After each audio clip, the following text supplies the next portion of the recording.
This is the Bleav in Pro Wrestling podcast. Here's Rick Ucchino and SP3 on the Bleav Podcast Network.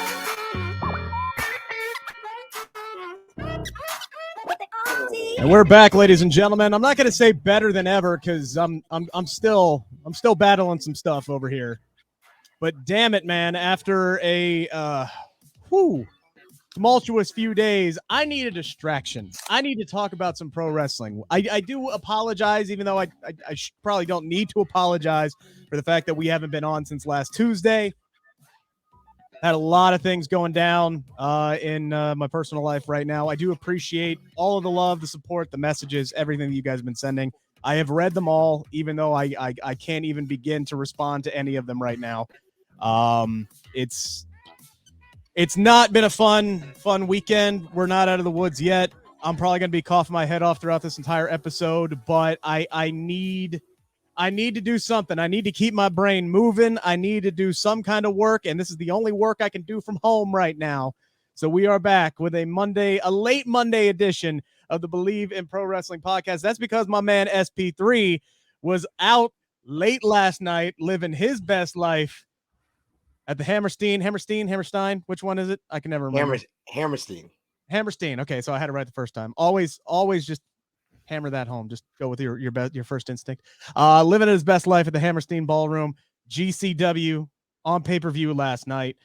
You were there enjoying that show while I was at home trying to enjoy Josh Allen and Pat Mahomes ball their asses off last night in the AFC divisional game. My Bengals have some tough work to do this next weekend in the AFC Championship game. That was like the only thing that made me smile all freaking weekend was the Bengals winning, and that was for about like 8 minutes. Hey, but SP3, I rooted for your Bengals. I rooted for your Bengals only because they were going against Top Guy JJ of True Hill Hates Titans, and I couldn't see him win and be on here. You know what was funny is they did this whole hype package before the Bengals Titans game with Sheamus and Drew McIntyre. Like I didn't know they were Titans fans. I guess Nashville is their like pseudo home, now that they live over in the United States. So they did this huge like tighten up, which is a dumb thing, and that's coming from me who says who day every other minute. But they got this big tighten up video package going, and Sheamus is there doing the fella and his Titans jersey and this, that, and the other thing. And I'm just sitting there going, boys, I'm so sorry. It ain't gonna be your day today. I didn't think it was going to be that close. I underestimated the Titans defense, but Evan McPherson, boot of steel and brass balls. Bengals moving on to the AFC title game, but we're not here to talk about that. We're here to talk about GCW. That is our lead story. Amazing what GCW has been able to do over the last year or so, just really elevating themselves. This is a company that I didn't know a whole lot about until the last year or so, and they have really elevated themselves up to maybe even the top in that top 3 promotion discussion at this point. But SP3, you were there live last night. I saw bits and pieces of the pay-per-view. You were there. Your overall thoughts, because there were some mixed reviews, especially with the finish that happened last night. Yeah, I mean, as a person who was there live, if you couldn't tell by my voice, I had a good time. It was an authentic GCW type event. I went to my first GCW event back in 2019 when Nick Gage was still GCW world champion. So I kind of got a feel of a GCW show from there. This was more like a GCW kind of celebration. They were taking one big victory lap because an independent promotion just sold out Hammerstein Ballroom. Ring of Honor used to be there a lot, and that when they got bought by Sinclair and stuff like that, they were able to sell out the Hammerstein Ballroom, but they were no longer an independent promotion because they were owned by a television company. GCW is purely independent owned. They are independent through and through. If you saw the video package that promoted this Hammerstein Ballroom event, these are guys that have been told by multiple different people in the business, outside of the business, that they were never going to be successful in professional wrestling. They are the outlaws of this industry. So to see them be able to sell out the Hammerstein Ballroom, to see the, the electric atmosphere of the fans in New York City, and a bunch of fans that I hadn't seen in a long time. So it was kind of like a reunion even for the fans in a lot of ways. A lot of people hadn't been to a lot of events since the global pandemic. So it was so many different elements there that just created a great atmosphere for the event. The event itself, I thought it was an authentic GCW event. In saying that, I mean that sometimes it's not pretty. Sometimes the AJ matches Gray. the AJ matches Gray, what are you doing? go haywire. And I got that video perfectly when he's climbing the ladder. I was so scared because we had just seen someone else, G Raver, climb the ladder, and the ladder was shaky, and he stood on top of the ladder and literally went off the side and did a back bump into the ring. AJ Gray, I think it was just those ladders were just very wobbly, and you weren't able to have something to propel. Yeah, because I saw another angle of it. They had like 2 or 3 dudes holding the back end of that ladder down, and it still slipped out from underneath them. Yeah, scary spot. That was just the opener, folks. If you want to see something that's more that's just as chaotic and a little bit more prettier, if you're looking for pretty wrestling, if you're looking for high spots, that trios match, Team Bandito versus Team Gringo, was crazy. Yeah, I've never seen a chicken fight in the middle of a wrestling match, and a chicken fight that ends with a Canadian destroyer off the top person. That was crazy. I've never seen anything like that. That was probably my match of the night. Janela and Cardona was like, I did acid and I went on an acid trip. You had Chelsea Green with a fake heel turn, and Matt Cardona has a steel cup on. We had Vince McMahon music leading to Vincent Virgil coming out and making an appearance. We had Hornswoggle under the ring. We had Marco Stunt Hornswoggle battle. We had double dives through doors by Janela and Stunt. We had Brian Myers come out as Edge at One Night Stand 2006 and spear Joey Janela through a door and then pull up the motorcycle helmet. And it's Brian Myers, huge pop by the fans. Matt Cardona, of course, wins. And then just when you thought, okay, the match is over, the bell is ring, we can calm down now. No. The King of Rock, Run DMC, DX theme hits, and X-Pac comes down to the ring to make the final save for Joey Janela. Like, I'm sorry. Like, if there was any one match that shows you what GCW is about, just crazy action, crazy moments, guest appearances that you just didn't expect, just watch the Janela and Cardona match. That's the one match. It was such a weird experience on Twitter last night. Like, I'm keeping track of what's going on in the pay-per-view because I know this is a big deal. But I also wanted to watch the AFC divisional round. So my Twitter feed is just full of oh my gods and holy whats and bleeps and this, that, and the other thing. And I'm sitting here having to double take which one they're talking about, whether or not they're talking about GCW or whether or not they're talking about Bills and Chiefs. Because the final 2 minutes of that Chiefs game, they scored 25 points combined between the two teams. So everybody's losing their. It was an experience just sitting there being on Twitter last night. One of the things, I'm surprised you didn't bring up Thunder Rosa's surprise appearance at the event last night, which I heard she got quite the ovation. Jon Moxley back wrestling again. Great to see. He had a great match on Rampage Friday night. And then he's back and he successfully retains the GCW title this weekend at the Hammerstein Ballroom. And then most interestingly enough, there were some chants going on in that Jon Moxley match. That, my goodness, I saw that on Twitter and I just got this big old smile and I'm like, thank you, because now I have a lead in for this topic of conversation, which is something I wanted to bring up on the show last week, and that is.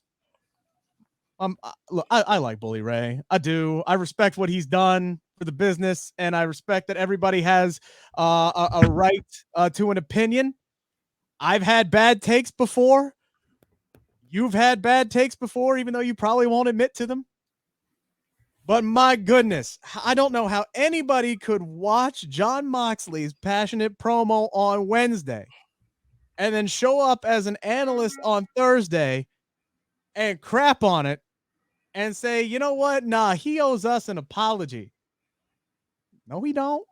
He don't owe anybody a damn apology. You take care of your damn self. You take care of your damn self, and when you feel like you're able to get back to work, you get back to work. Plain and simple. You don't owe anybody anything. You don't owe anybody anything, SP3. But Bully Ray, that was his opinion, and boy, did he get blasted for it.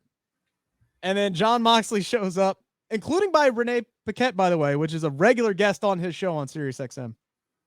Wife of Jon Moxley, obviously. Everybody blasting him. I loved Paige's tweet where she said, this is why everybody likes Devon better. And Paige is great on Twitter when she's there. She's such a troll. I love it. But we get this matchup for the GCW title, and then the crowd just starts chanting F Bully Ray last night. Now, be honest with me. Did you take part in those chants? Of course. Of course I did. Of course I probably led the chants. That match was a lot of fun for me. Homicide being a New York guy against Jon Moxley, but yeah, definitely the highlight that everybody's gonna remember is those F Bully Ray chants. One of my boys, Roy, shout out to him. He's a big Busted Open Radio guy, and he tried to make sense of what Bully Ray said. He didn't say for Moxley should have apologized. He said if it was him, I was like, no, the exact quote is John owed the people an apology. That's not saying if it was me, I would have apologized. That's different. I think that people are very keen. People just feel sometimes that wrestling fans are just complaining or critiquing somebody and they have to come up with a defense for them. So no matter what they exactly said, they will try to make you feel that the person said what they interpreted as, instead of the person who's mad who heard what the person actually said. Like, that's what it came across. And I just feel part of me that happens a lot in wrestling. And part of me thinks that, you know, this is Bully Ray doing the radio thing. Mm-hmm. The radio thing of, okay, so I was actually perfectly fine with this, but now I have to come up with something to be mad about because I have to take the other side of this so we can have a discussion on something. And I got to come up with a take that I don't necessarily believe in, but I'm going to throw it out on the airwaves just for the sake of making good radio and getting heat. SP3, it is all about getting heat. And Bully Ray even responded to those chants last night at GCW. He said, quote, I knew my GCW faithful fans in New York City would never let me down, especially in my building. Music to my ears, double exclamation point.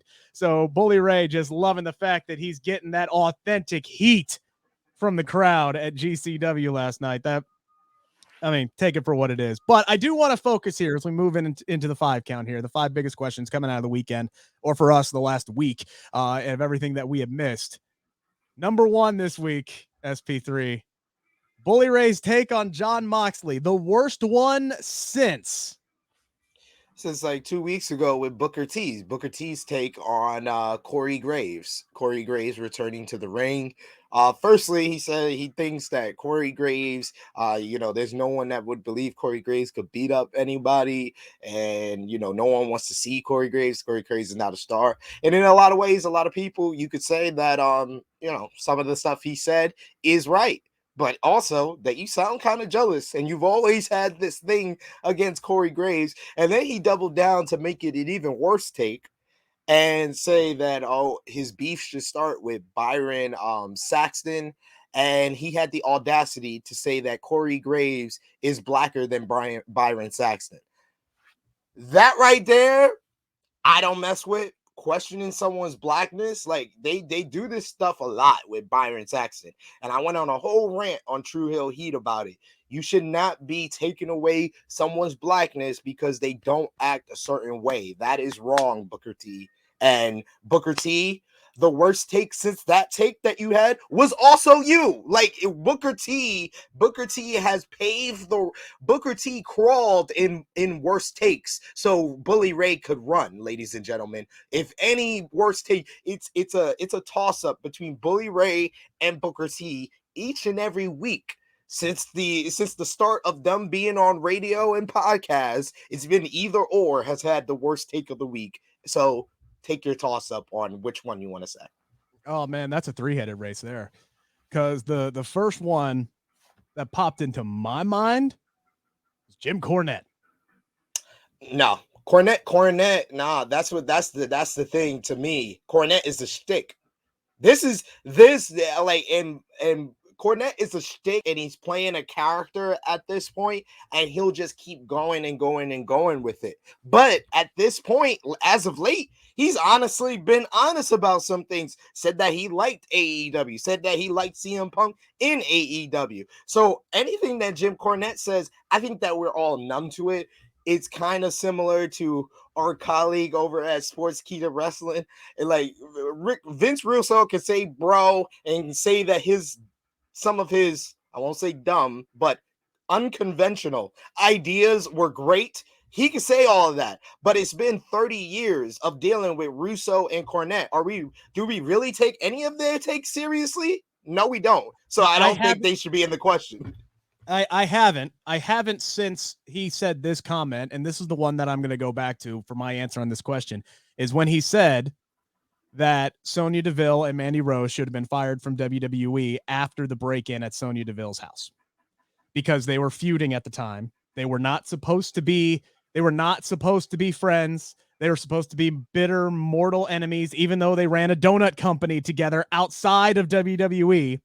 And the fact that Mandy Rose was over at Sonya Deville's house and that Sonya Deville had Mandy talk to the police and all this got out there and everything like that.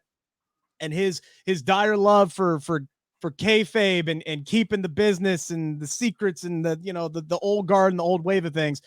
And he said, look, I would have let the heat die down. And 3 months later, I would have fired him. That to me was when I was like, all right, well, I'm never listening to another word that Jim Cornette ever says again, because that is complete and total horse crap. And shtick or not, whether or not if he's just doing that for clicks and bells and whistles. And by the way, that one worked because that quote got everywhere on every damn pro wrestling site in the world. That was a horrendous, absolutely horrendous take. And by the way, Jim, I did an interview with Sonya literally 3 days before that incident, and she kept up with kayfabe. No matter how much I poked the bear, she was adamant the fact that her and Mandy Rose are no longer friends at that point. She did her best to keep up kayfabe. So don't give me any of that crap. That to me, that was still the worst take in all of pro wrestling that I've heard in at least in the last few years.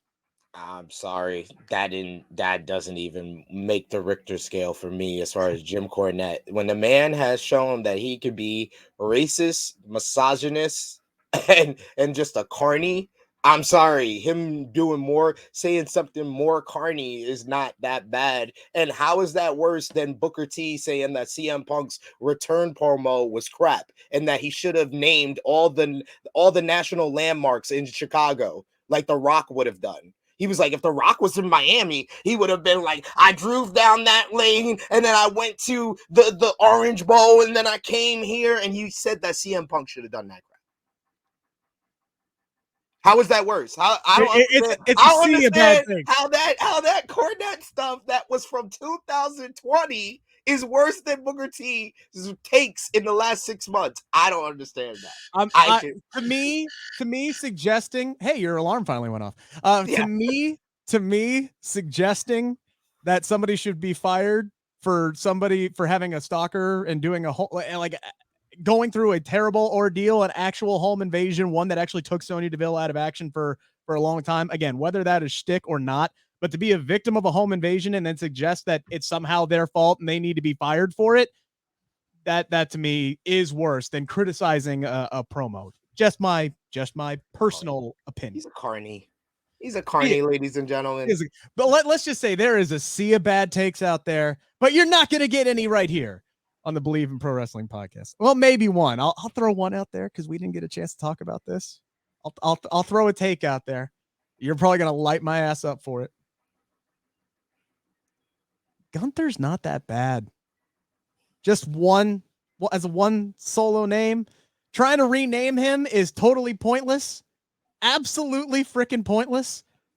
And trying to give him two names and it actually being like a Nazi general or something like that, something that's very easily Googleable before you put the trademark in, that was bad.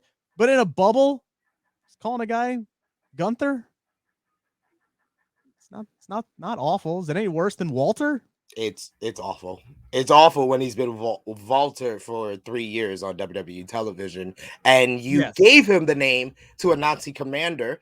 You got caught when people Googled it, and then you gave him the scraps. I don't know what's worse, honestly, ladies and gentlemen. I would have done both names just to take advantage of the controversy, have people keep talking about it because it keeps the attention on the guy. But just giving him the scraps of your mess up, I think is probably worse. In a bubble, ignoring everything you just said, Gunther's not bad. Yes, it is. But adding everything you just said, it is, ladies and gentlemen, when you think about it and you realize that the last person that you saw named Gunther on national TV was the simp from Central Park on Friends, I'm sorry. Yes, it is pretty bad. Moving on to number 2. This one made some waves over the weekend. Lio Rush announcing on Twitter that as of mid-February, I believe, he is going to be a free agent. His contract with AEW is going to be up, which is surprising. He was just brought in a few months ago, so obviously signed a very short-term deal. Not unheard of.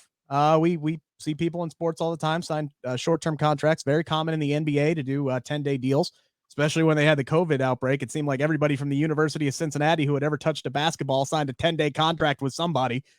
But we do have Lio Rush now who says that he's going to be a free agent. He was at GCW last night. He's going to be at Terminus.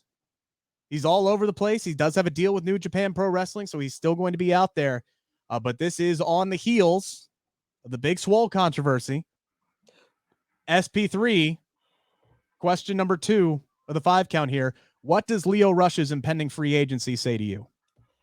It says to me that this entire big Swole situation is the biggest misstep in the history of All Elite Wrestling, because you have this whole situation where Big Swole, you decide, you come to a mutual agreement.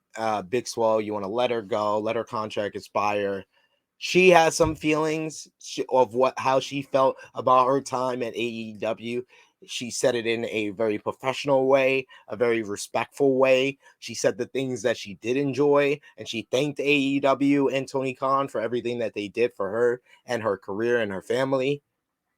But she addressed that there were some issues that they had to address, and constructive criticism did not go over well with Tony Khan and Tony Khan's tweet, and just the repeatedness of him not being able to acknowledge or hold accountability for that tweet in like deleting it, referencing it in any of the interviews that he's done. He's on Busted Open Radio every single week.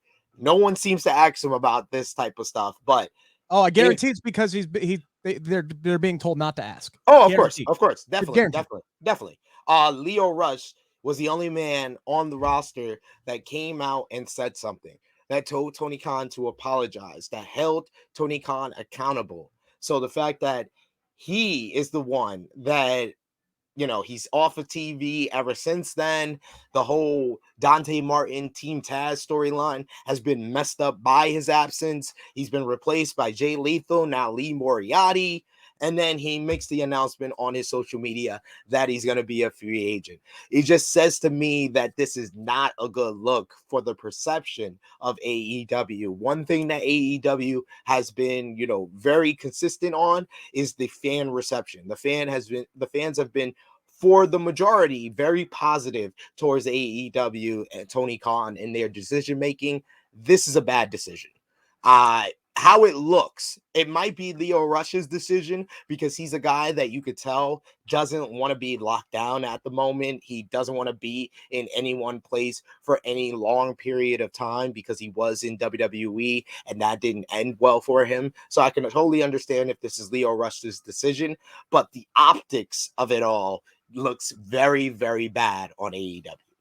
Yeah, I don't know exactly what this says, but I will say this much. What it does say to me is there was a conversation. We know Lio Rush said that there was a conversation that was had between him and Tony Khan after Lio Rush came out in defense of Big Swole and everything that she had said and demanded on Twitter that Tony Khan apologize. There was a conversation between both parties. And what this says to me is that conversation didn't go too well. That's what that says to me, or at least well enough for Lio Rush to want to continue on in AEW. Or maybe it was the conversation went great and then what followed did not. Because as you said, Lio Rush has been absent from AEW TV since then. And then, say what you want, but it's like, okay, well, yeah, we'll just bring in Lee Moriarty. We'll bring in Jay Lethal. Nobody will know the difference. Nobody will be able to, it's just, we'll just rotate different guys in there and everything will be fine and everybody will forget about it. We don't forget. I'd like to see them bring in Lio Rush over these next 3 weeks and actually finish out that storyline because it was one of the best ones that was going on. I don't have any faith in that actually happening. But clearly there was some kind of disconnect there after that talk between Lio Rush and Tony Khan. And I do think this is a loss for AEW. But I think Lio Rush is going to be just fine. He's going to be just fine. He's out there killing it, doing he's in 3 other different promotions right now, including New Japan. He's going to be just fine. Hey, and he hasn't even been able to go to Japan yet. And I feel like him maybe being more full-time, being able to travel to Japan. I know he has a family, but New Japan Pro Wrestling needs some Super Juniors. It's Hiromu Takahashi and the goddamn pimps out there. Because it's Hiromu Takahashi and everybody else. And that's including the current junior heavyweight champion. And I love the guy, El Desperado. He's very talented, very skilled in the ring, a gifted performer. No one knows him. The only star in that division is Hiromu Takahashi. So you need another star. Lio Rush fits the bill. Is someone that can have exciting matches with a bunch of the talent, whether it be Robbie Eagles, Reisu Taguchi out there in Japan. I want to see him make that move over there. And that might be the move for him because AEW kind of had him in a role where he wasn't going to be spotlighted on his own. It was kind of with Dante Martin in a tag team, in a managerial role. So this is probably a better move for him. One thing that's been very commonly discussed over the last 4 months is whether or not it was a good move for WWE to rebrand NXT to NXT 2.0 and make wholesale changes across the brand. And then a report comes out over this weekend that after these first 4 months, the WWE reportedly is disappointed internally with the performance of NXT 2.0. They have lost anywhere from 6.5% to 13.5% from the key demos to total viewers. And I'm not one for ratings talk, especially when you start breaking down demos. I like looking at the whole picture. That's a debate for another day, one that Sid and I have already had before on other platforms. Check it out. Very, very heated debate. But if you look at everything from the grand scale, SP3, NXT 2.0, its first 4 months, we move to question number 3 here in our 5 count. Should WWE be disappointed with the performance of NXT 2.0? Yes. Yes, they should. Because it's not a good show. It's not a good show, ladies and gentlemen. I know that WWE is disappointed in, the fans, watching the show. They thought they would take to the newer stars a little bit quicker. Really, their disappointment comes from the response of the fans to what they're doing. Their disappointment should be on their output of what they're trying to do. It's not good. And when you have green performers, but you have a crop of talent that is really good, really skilled, like Cameron Grimes, Tommaso Ciampa, Pete Dunne. You have all these stars. I just wish in this first 4 months they would have used those guys to hide the weaknesses of some of these guys and make it a smooth transition where these guys can learn and try the things they're not that good on so they could try to get good on it. But you still have your Tommaso Ciampas, your Pete Dunnes, your Johnny Garganos, all these guys front and center. From the very beginning, these guys have been treated like every single win, like Tommaso Ciampa winning the championship, Tommaso Ciampa defending the championship once against Braun Breaker. It all felt like wins for Braun Breaker to eventually beat him and take advantage of those wins. None of these stars that are groomed, are polished, they are presenting in a way where they can be stars for now, but you can see WWE has a 6-month, a year plan for these other guys to get smoothed out, to get polished, so they can be the stars in the future. There's better ways to go about rebranding and making it a developmental and giving green performers an opportunity to perform, and WWE just hasn't done it. So WWE is disappointed in the ratings. WWE should be disappointed in what they've been delivering every single Tuesday, because that show sucks. And if it wasn't for all of you that watch Bleav in Pro Wrestling, I would never watch that crap show live on a Tuesday. Not only should WWE not be disappointed with the performance of NXT 2.0, they should be ecstatic with the performance in the ratings of NXT 2.0, because there hasn't been a monumental drop-off. They're still averaging somewhere in the ballpark of over 600,000 viewers every Tuesday. Before they made the switch, they were in the upper 600,000s. So they already had a very small niche of the pro wrestling audience, because only the passionate of the passionate pro wrestling fans were watching NXT in the first damn place. And the fact that they have made these sweeping wholesale changes brought in dozens of people that nobody knows with very little experience and are week in and week out putting on a bad show. I've said this before. I enjoy the work of individuals, but collectively, it's not a good show right now. The fact that they're still getting the ratings that they are getting, they should be ecstatic about that. The fact that it has not completely and utterly plummeted to nothingness. They're still getting decent numbers for what that show is. Here's what WWE needs to figure out. They need to figure out what their damn priorities are. Do they want a show that is good, that is going to get ratings on a Tuesday night, and that can be a viable third brand? Or do they want a developmental product? Because they should be focusing on the fact that they have a crop of young stars in NXT 2.0 that they can really groom and build up and can move up to the main roster.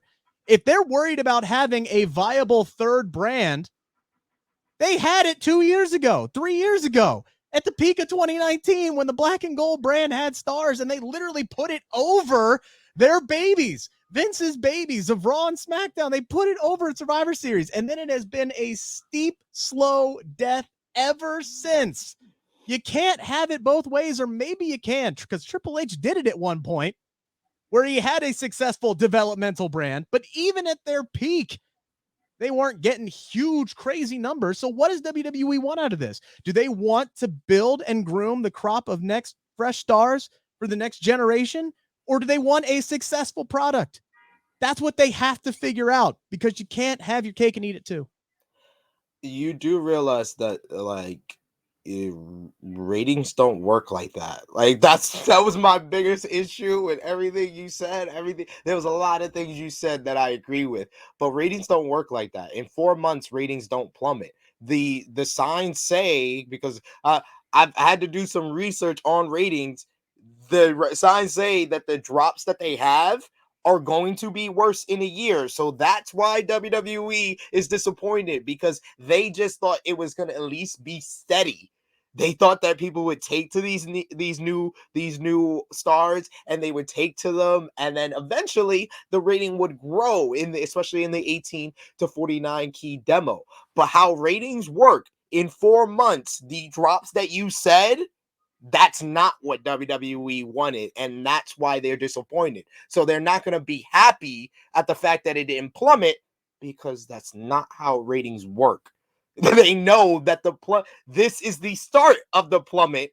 So that's why they're disappointed, ladies and gentlemen, because in 4 months, even in a year, ratings are not going to plummet like that. If you have your core audience that have been there and they're consistent, especially as we see with Raw, it doesn't matter how bad the show is, they will keep watching. That's how the WWE universe works, and that's also how ratings work. 4 months, these drops is the start of a plummet. So that's why they are concerned. Yes, but if they also were focused on turning out a good show, there is a chance that the ratings would start to pick back up around this time as well, especially, if you got your core audience talking to you, how audiences build up. My point is, they're clearly not focused on putting on a good show. So why the hell are they disappointed in the fact that people are starting to turn away from the show that is not in itself good?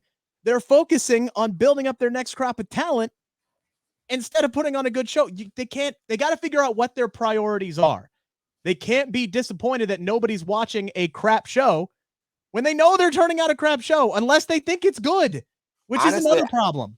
Honestly, I think you miss your real answer. Your real answer is WWE shouldn't be disappointed in NXT 2.0. WWE should be disappointed in themselves. But still, WWE should be disappointed. So I win. One of the things I'm disappointed in is the fact that there was the possibility that we would have saw the Inspiration show up at the Royal Rumble this coming Saturday. That is according to our good buddy Sean Rossap at FightfulSelect.com. He had a report that came out, I believe, yesterday. I'm not entirely sure. The days are just bleeding together at this point. He says, as it turns out, Mickie James, not the only Impact Wrestling talent, the WWE reached out for a Royal Rumble appearance. In addition to Mickie James, Fightful learned that several other wrestlers that have been released since the pandemic were contacted for the Royal Rumble. That includes the Inspiration, formerly known as the Iconics, former WWE Women's Tag Team Champions. They were offered a spot in the Rumble match, but Fightful sources indicate they turned down that offer. Cassie Lee, formerly known as Peyton Royce, and Jess McKay, formerly known as Billie Kay, now the Impact Knockout Tag Team Champions, did not feel it was the right time to make a WWE return of any capacity because they are happy with their current plan. I do find this very interesting that several other formerly released stars, and there are plenty to choose from, were contacted for the Royal Rumble. Mickie James said yes. The Inspiration said no. Who knows who else was contacted? Everybody's situation is different. So I'll have you put your hat on here, SP3. Let's pretend you were a WWE superstar and you were unjustly released during a pandemic, sent out into the world and said, figure things out on your own. And then several months later, they called you up and said, hey, pal, how would you feel about coming back for the Royal Rumble? Number 4, the 5 count. Would you return? Would you say yes? Would you show back up at the Royal Rumble?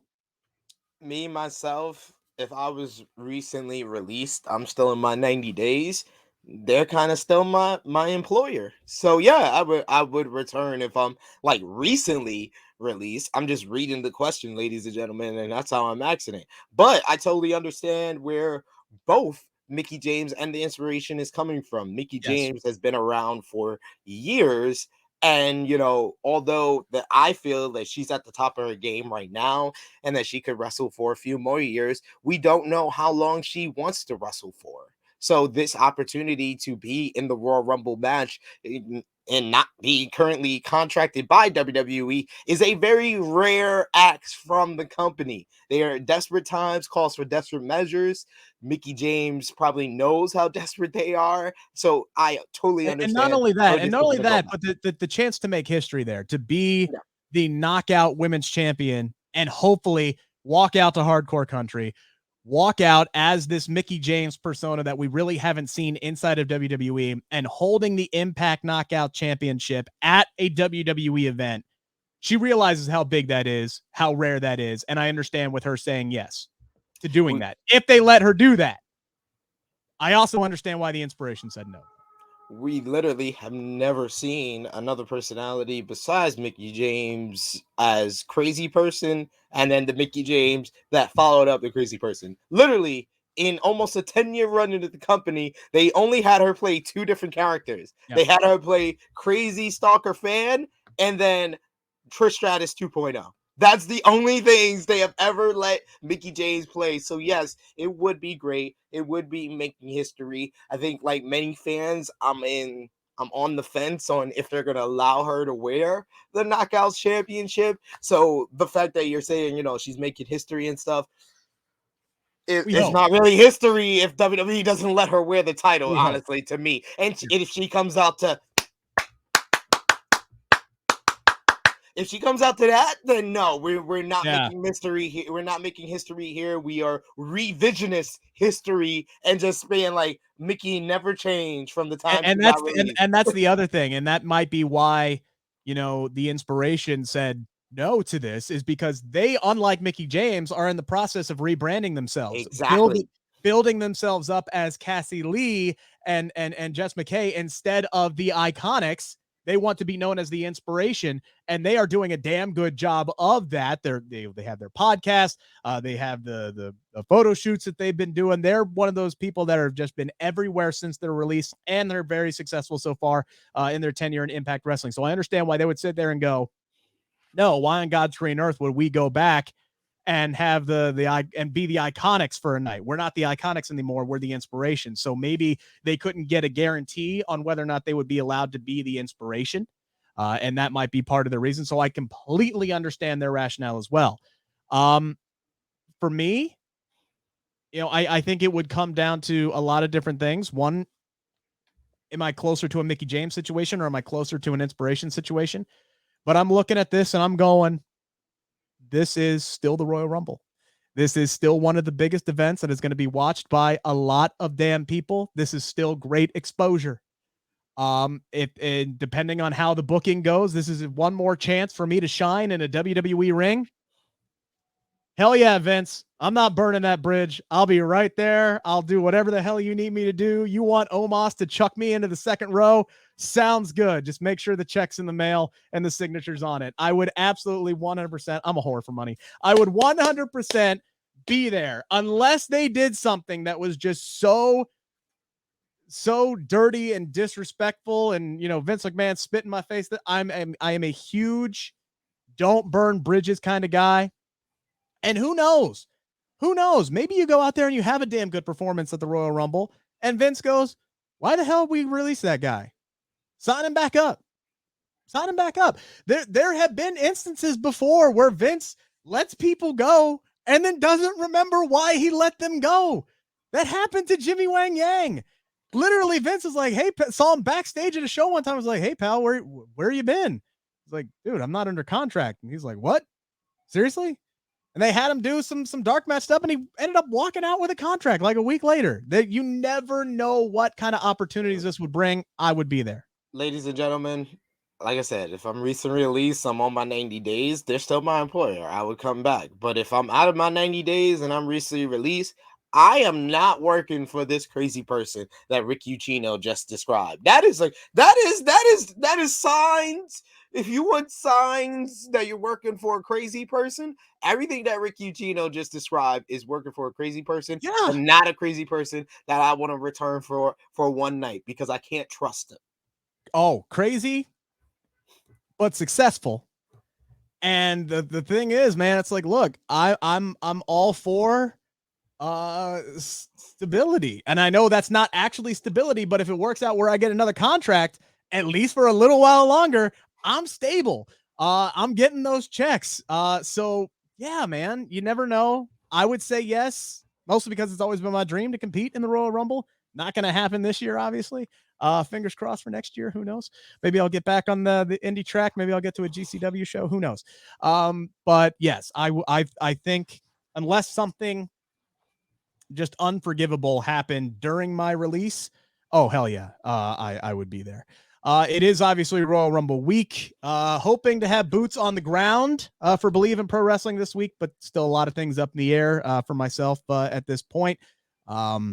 although my trip was fully paid for. So hopefully, for a lot of reasons, hopefully I'll be in St. Louis this weekend. But this is going to be the first of many Royal Rumble specific topics for the Bleav in Pro Wrestling podcast this week.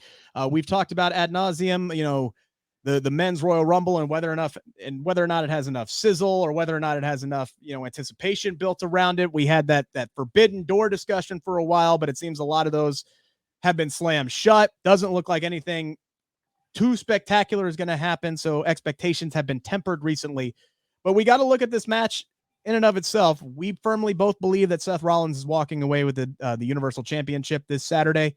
At least I do. I'm 100% sold that Seth Rollins is winning.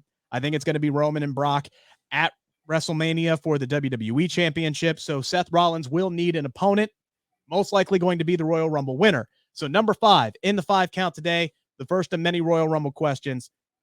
Who should win? Not who do we think is going to win, but who should win the men's Royal Rumble match on Saturday, SP3? Big E.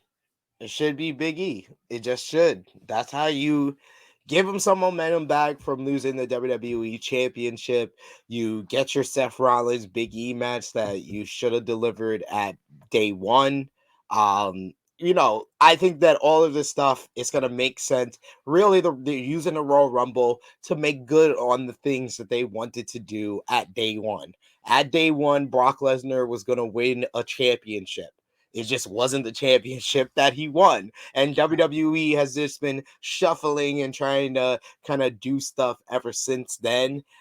Big E definitely was going to be either in the WWE Championship matchup or, losing the WWE Championship without getting pinned, I think, in that fatal 4-way if he was going to lose it. So I think that Big E, they've told the story of he's lost his confidence since he lost the title. This is the way that he can regain his confidence. And when you look at the crop of talent currently announced for the men's Royal Rumble, if it ain't Big E, God help us all. Yeah, the only other guy I can think of is AJ Styles. No. He's the only other guy that I could think of that makes Dude got jobbed out to Omos. I understand that, man. I understand that, but I'm just saying if I'm looking at just from a pure matchup standpoint, okay, yeah, sign me up for Seth Rollins versus AJ Styles. But the only answer here is Big E. The only answer here is Big E because you owe that man a make good for the way that things went down. And, a few weeks ago, I said, you know what? The solution to your problem is to just have Big E win the damn Royal Rumble and give him the Becky Lynch 2019 treatment. Make that man the damn star that he should be, that he is, but he isn't quite yet because of your terrible ass booking. Have that man beat Roman Reigns and Brock Lesnar for both championships at WrestleMania 38. That was what I said should have happened. That is not what is going to happen. He ain't going to get a win over Roman. He ain't going to get a win over Brock Lesnar. He should, and he should down the line. But him beating Seth Rollins for the WWE Championship, the Universal Championship at WrestleMania, getting his first win ever at WrestleMania and becoming a 2-time world champion, that is a great way to make good for what was a shortened WWE Championship run that should not have ended when it ended. I am concerned that is not the direction they're going to go now, because once again, a Xavier Woods injury may change plans. Right around a title change. If you remember, Kofi Kingston was supposed to go on like this heel turn run kind of thing. That WWE Championship run was going to, send him spiraling down the power of positivity and the power of negativity. We saw him crush that pancake in his hand, and we saw the subtle changes in his demeanor. And then all of a sudden, Xavier Woods has the Achilles injury, and they scrapped all that. And then they just never brought up the fact that Kofi Kingston was WWE champion, at least for like 8 months. We saw Big E was not on Raw this past week. He was on SmackDown in a tag team match against Baron Corbin and Madcap Moss. No, that's next week. He was just in Kofi's corner against Madcap Moss. Right. Okay. Excuse me. But again, it's been a whirlwind. He was there. Right. Yeah. He was there. And now they're going to be in a tag team match. So this makes me just sit here and I'm going, okay, so are we really just going to take Big E and insert him into King Woods' spot right now? And then are we just going to keep doing that for the next few months because Xavier Woods is out? Or is this just going to be a one-off on Friday and then Big E is going to win on Saturday and we're going to get back on course here? I'm afraid that they may bump Big E down to the mid card to help out with whatever their plans are for Madcap Moss and Baron Corbin, because that's WWE's logic way of thinking of going, oh, well, we can just put somebody else in Big E's spot at WrestleMania.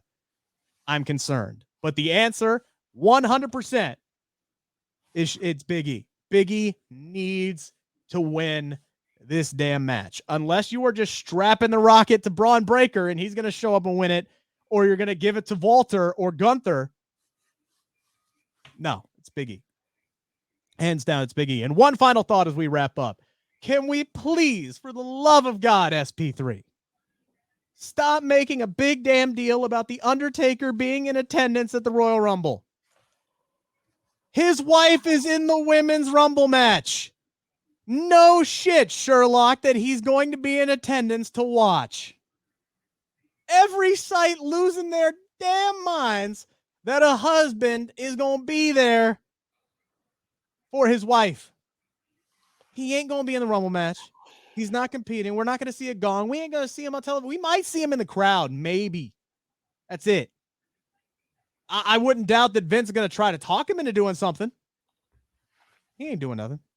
Maybe if they do anything, they'll announce him as the first entrant into the Hall of Fame, and that's it. This don't mean squat. This don't mean a damn thing. Now, I'd be wrong if after the Royal Rumble and we didn't see The Undertaker, I'd be wrong to go to some of the people that made this a big deal and made me talk about it on another show. Like, yo, like, I literally had to sit there with some legends of this industry, try to tell me that The Undertaker should come out with Michelle McCool in the Women's Royal Rumble match.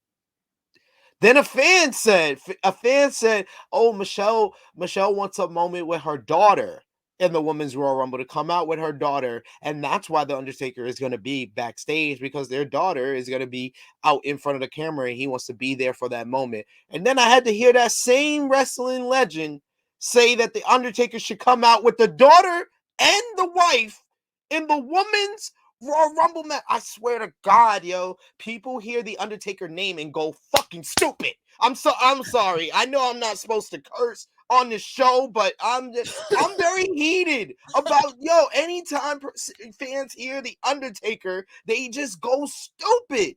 They just go stupid. It's like you don't remember he retired. You don't remember he's not supposed to be here. You don't remember that his wife is Michelle McCool. So obviously that's the reason he's gonna be there. Hey, he makes big news out of nothing. Here's the I got it. He's gonna go down to the ring and he's gonna clear it, and he's gonna win the Royal Rumble match for Michelle McCool, and she's gonna go on to WrestleMania. Heard it right here. It's the scoop. Same wrestling legend said, "Oh, what if the lights go down? You hear the gong, and he comes out, and he's in the Royal Rumble." And I'm just like, is any of this supposed to get me excited? How old is he now? I don't. The Undertaker, he's dead. He's dead. His career is dead. Why are we still talking about him? 56-year-old man. We're gonna get Seth Rollins versus The Undertaker of WrestleMania. You heard it here. Taker not only is going to help Michelle McCool win the Women's Royal Rumble, he himself is going to come out of retirement. He's going to win the Men's Royal Rumble. He's going to go on to WrestleMania. Michelle McCool will beat Charlotte Flair. The Undertaker will beat Seth Rollins. And WrestleMania 38 in Texas, where The Undertaker is from, where he currently lives, they're going to close out the show with Taker holding up the WWE Championship and Michelle McCool holding up the SmackDown. No, it's not going to happen. He's just there to watch his wife work. Everybody shut the hell up. Like, why did I have to talk about this more than once, ladies and gentlemen? Why? Oh, why? Hey, at least we're here to call out the stupidity. Yes. Like, we're not here to engage with the stupidity. We're just here to call out the stupidity. Now, we said all that, and he'll fucking be in the match. I really didn't mean to curse, ladies and gentlemen. I just want to say that. It's just Undertaker brings that out of me. Undertaker, Cody Rhodes, there's certain subjects in the professional wrestling world that just get that type of fire from me. All right, guys. I don't know what the rest of the schedule is going to be like. Usually we're out 7 a.m. every Monday through Thursday. A lot of things up in the air. I'll keep in contact with Sid. Of course, you can follow us on Twitter at Rick Ucchino, at True Heel SP3. And we'll keep you abreast of what our schedule is going to be this week. But again, just a lot of things are up in the air. We were able to get up early on a Monday morning. Some of us earlier than others, SP3. Sorry, you were at a show last night. I get it. But we were able to get up early this morning and record this podcast for you.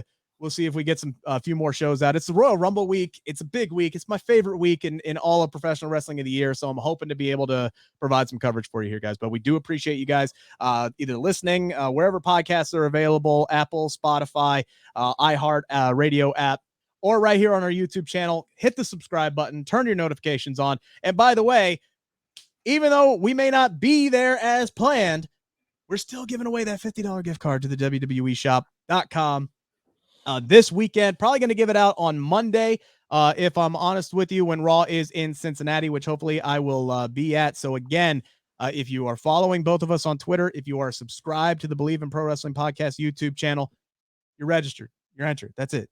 It's easy. Follow us both. Subscribe. You could get $50 free cash money. We're giving away free damn money to WWE Shop. So please follow us along, and we really appreciate you guys tuning in for this episode. We'll see you when we see you.